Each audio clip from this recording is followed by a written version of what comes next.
সানা, তুই কি করছিস এতক্ষণ ধরে? কি আবার কি বানালি?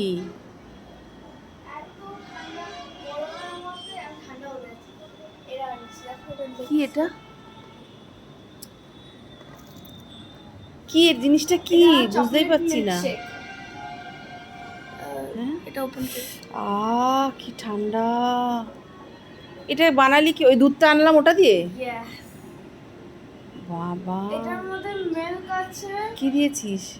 প্রথমে আমি দিয়েছি হচ্ছে একটা আলাদা করে কাপে আমি কোকো পাউডার, যদি কোকো পাউডার না থাকে ডার্ক চকলেটটাকে মেল্ট করব, কোকো পাউডার, সুগার আর গরম জল দিতে হবে আর মিল্ক দিতে হবে। মিল্ক দিয়ে তুই কি গরম জল দিয়েছিস?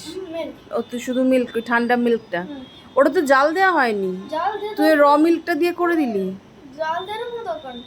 ওটা এরকম ভালো মিক্স করে তখন এটা এরকম এরকম না হয়ে যায়, মানে ফেনা ফেনা না বেরিয়ে যায়? হ্যাঁ। আর যদি তোমার মিক্সার গ্রাইন্ডার দিয়েও করতে পারো, আইস দেবে মিক্সার গ্রাইন্ডারে, আমি আইস পরে দিয়েছি, ওটার সাথে মিল্কটা দেবে, এটা দেবে, ওপরে যে একটা আইসক্রিমের স্কুপ দেবে, হয়ে যাবে।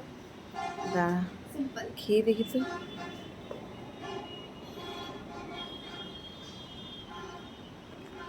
How is it? Wow, give me wow. দাদাকে দেখি ওর টেস্টটা দেখি। হ্যাঁ, ওকে ডাক। বাহ, আমার মেয়ে এটা বানালো। এত গরম, খালি ভাবছিলাম কি কোনো একটা শরবত খাবো, শরবত খাবো। ও এইটা বানালো, দুধ আনালো, দুধ আনিয়ে ঘরে আইসক্রিম রাখা ছিল, কোকো পাউডার এইসব দিয়ে। না সত্যি টেস্টি হয়েছে কিন্তু।